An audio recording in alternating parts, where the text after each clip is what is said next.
Aviez-vous déjà remarqué qu'il est parfois difficile de changer, difficile d'entreprendre quelque chose de différent? N'avez-vous jamais eu l'impression de devoir vous battre contre vous-même pour avancer?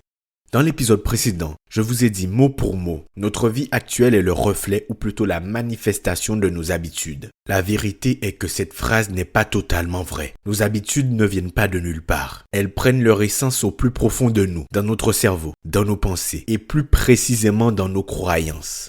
Ce que nous croyons être vrai ou faux, ce que nous nous pensons capables ou pas de réaliser. Ce cheminement inconscient dicte nos comportements. Il rend plus facile l'adoption de certaines habitudes, certaines prises de décision ou certains choix que nous faisons. Parfois, il rend impossible la réalisation de certains objectifs ou de certains désirs. Et d'ailleurs, vous remarquerez qu'il est plus courant de suivre le même cheminement que notre entourage plutôt que d'aller à son encontre. On dit souvent que si vous fréquentez 5 fumeurs, vous avez beaucoup plus de chances de devenir le 6e. Mais pour quelle raison est-ce vrai?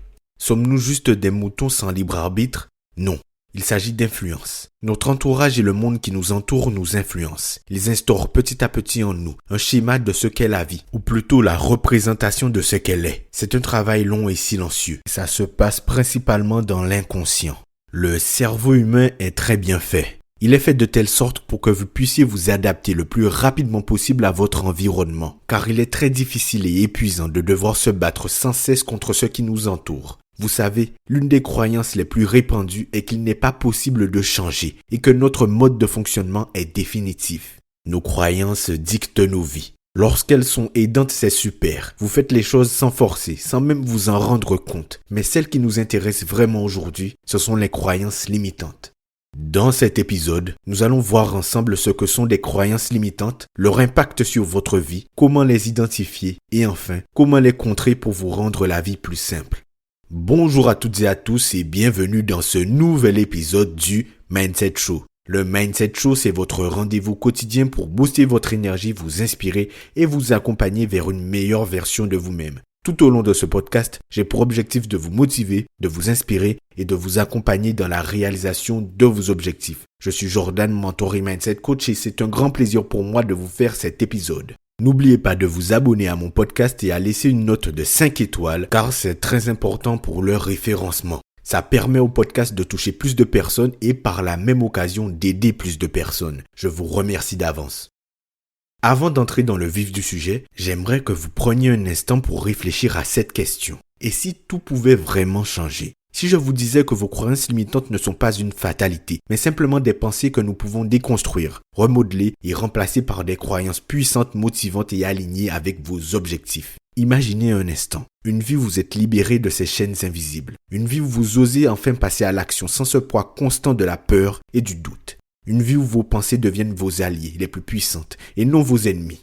Cette transformation, c'est exactement ce que je vous propose dans mon accompagnement, le Mindset Mentorat. Ce programme, c'est bien plus qu'un simple coaching. C'est une immersion profonde dans votre esprit, vos habitudes et vos croyances pour les reprogrammer et vous permettre d'avancer avec confiance. Ensemble, nous allons travailler à identifier et déconstruire vos croyances limitantes, renforcer votre confiance en vous pour que vous puissiez faire face à chaque situation avec sérénité. Mettre en place des stratégies concrètes pour passer à l'action, enfin libérer de vos blocages. Pourquoi est-ce si important? Parce que vos croyances limitantes sont présentes. Elles influencent vos décisions, vos actions et donc vos résultats. Et je le dis très souvent à mes clients, le changement ce n'est pas un événement, c'est un processus. Un processus qui commence par une prise de conscience puis un engagement envers vous-même. Si vous sentez que quelque chose vous freine, si vous êtes fatigué de tourner en rond ou de repousser vos rêves à plus tard, alors il est peut-être temps de faire ce premier pas. Et ce premier pas pourrait être dès maintenant. Prenez le temps dès aujourd'hui de réserver un appel découverte avec moi. Cet appel, c'est un moment rien qu'à vous. Un moment pour identifier vos blocages, parler de vos objectifs et voir comment le Mindset Mentorat peut être la clé de votre transformation. Alors prenez une grande inspiration et posez-vous cette question. Qu'est-ce qui m'empêche encore de passer à l'action? Quelle croyance me limite aujourd'hui alors que je sais au fond de moi que je mérite mieux? Le plus beau dans tout cela, c'est que vous n'êtes pas seul. Et je suis là pour vous accompagner à chaque étape du chemin. Ensemble, nous pouvons faire en sorte que vos croyances deviennent vos plus grandes forces. Il est temps de libérer votre potentiel. Il est temps de passer à l'action. Vous savez, avant de devenir mentor et mindset coach et d'entreprendre quoi que ce soit dans ma vie, j'ai toujours eu le sentiment que certaines personnes étaient privilégiées. C'est vrai. J'avais le sentiment que certaines personnes étaient naturellement charismatiques, confiantes et que la vie les gâtait naturellement et que pour les autres, c'était tout l'inverse. Je pensais qu'il n'était pas possible de changer, de s'améliorer et de devenir. Et ce jusqu'à ce que je me prouve à moi-même que ce n'était pas réservé qu'à une élite. Ce n'était pas simple, mais pas impossible. Dans mon parcours, la première chose que j'ai comprise, c'est le pouvoir de l'environnement dans lequel on évolue et des conclusions mentales que l'on peut tirer des événements qui nous arrivent. Les croyances ne viennent pas de nulle part. Il existe une raison. Il existe une raison pour laquelle vous n'avez pas confiance en vous. Il existe une raison pour laquelle vous pensez ne pas être assez bon ou capable pour réussir. Il existe une raison pour laquelle certaines personnes pensent ne pas mériter d'être aimées. Deux personnes peuvent recevoir la même éducation, vivre la même chose, le même événement et la même situation, mais malgré tout cela, avoir un parcours de vie totalement différent. Pour quelle raison? Quelle est la différence? En vérité, ce n'est pas l'événement qui détermine quoi que ce soit, mais la leçon retenue inconsciemment par votre esprit, ou plutôt l'impact positif ou négatif que cela a eu sur vous, sur ce que vous avez retenu. Les enfants qui ont grandi avec des parents à succès ont plus de chances de connaître le succès à leur tour, pas parce que la vie les a forcément privilégiés, mais parce que depuis la plus tendre enfance, ils évoluent dans un environnement avec certaines croyances et certains comportements. Ce que vous pensez être capable ou non n'est pas une vérité absolue, c'est plutôt votre réalité à vous. Il n'est pas question de vous victimiser et de vous dire que vous n'avez pas de chance. Ce que je cherche à mettre en exergue, c'est que si jamais vous êtes persuadé que vous n'êtes pas capable ou pas légitime, c'est votre vérité, mais ce n'est pas une vérité absolue. Cela signifie que ça peut changer, que ce n'est pas gravé dans le marbre, que si vous changez votre croyance, vous pouvez y arriver, vous pouvez réussir ce que vous voulez. C'est de la même manière que ceux qui réussissent sont dans leur réalité. Vos croyances influent sur vos actions, vos décisions et vos choix. Et ce sont ces derniers qui produisent des résultats dans votre quotidien. Donc vos croyances se répercutent inexorablement dans votre quotidien. Une croyance s'auto-réalise. Je m'explique. Imaginons que vous vouliez parler à une personne que vous ne connaissez pas et que vous avez au plus profond de vous la croyance de ne pas être assez intéressant ou intéressante. Cette croyance engendre des pensées au moment où vous devez passer à l'action. Du style, bon, qu'est-ce que je vais dire? Je n'ai pas de sujet. Et puis, est-ce qu'il va me trouver intéressant? Qu'est-ce que cette personne va penser de moi? Etc. Ces pensées engendrent des émotions. Et les émotions sont la clé de beaucoup de choses, mais ça, ce sera le sujet de notre épisode.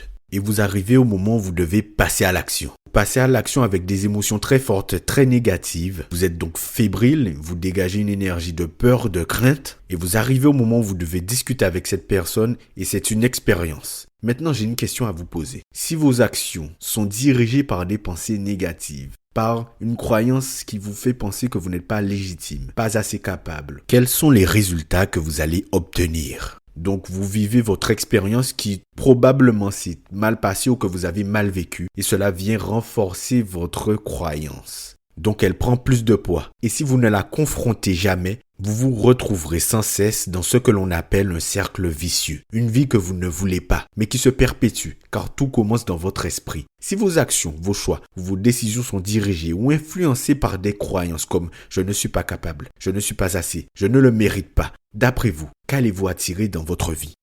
Et si les seules fois où la vie vous fait grâce, si je peux le dire comme cela, et que vous mettez en doute votre légitimité à recevoir ce cadeau de la vie, quelle vie pensez-vous que vous allez vivre au quotidien? Vos croyances dirigent votre vie.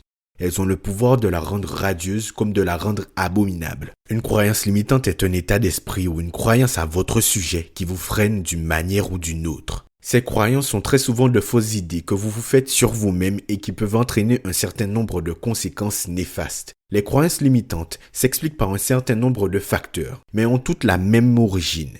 La volonté de votre cerveau de vous protéger préventivement de la douleur. Parmi ces déclencheurs, on retrouve la peur, le syndrome de l'imposteur et les expériences passées. Généralement, les croyances limitantes apparaissent dès le plus jeune âge, puis évoluent et se réinventent progressivement tout au long de votre vie. Que vous ayez vécu un événement douloureux qui vous a fait craindre de revivre un moment similaire ou que vous ayez peur de ce qui vous attend, les croyances limitantes peuvent empêcher la formation de nouvelles croyances positives. Il y a deux manières pour venir à bout de vos croyances limitantes. La première est de vous faire aider et accompagner par un coach ou un mentor. La deuxième est de s'en occuper soi-même. Changer vos croyances limitantes peut transformer votre vie. Mais avant de plonger dans ce processus, imaginez juste un instant ce que vous pourriez accomplir si ces pensées négatives ne vous retenaient plus. Prenez juste un moment. Visualisez une version de vous-même sans cette petite voix intérieure qui dit « Je ne suis pas capable ». Comment serait votre quotidien? Quelles actions prendriez-vous? Quels projets entreprendriez-vous? Garder cette vision en tête est crucial, car c'est elle qui vous motivera tout au long du chemin. Et comme vous le savez, j'aime beaucoup le concret, donc je vais vous présenter un processus en 4 étapes, simples mais puissants, que vous pouvez appliquer dès aujourd'hui. Et la première étape consiste à identifier vos croyances limitantes. Les croyances limitantes sont comme des chaînes invisibles. Elles sont là, mais vous ne les voyez pas toujours. Prenez un moment pour observer vos pensées. Quelles phrases reviennent souvent dans votre esprit? Cela peut ressembler à « je ne suis pas assez compétente »,« je n'ai pas le droit de réussir »,« les autres ont plus de chance que moi ». Ces pensées sont souvent répétitives, presque automatiques, mais elles ne sont pas anodines. Elles influencent vos décisions, vos actions et même votre façon de percevoir le monde. Voici un exercice rapide pour vous aider. Prenez une feuille de papier ou ouvrez l'application Notes de votre téléphone.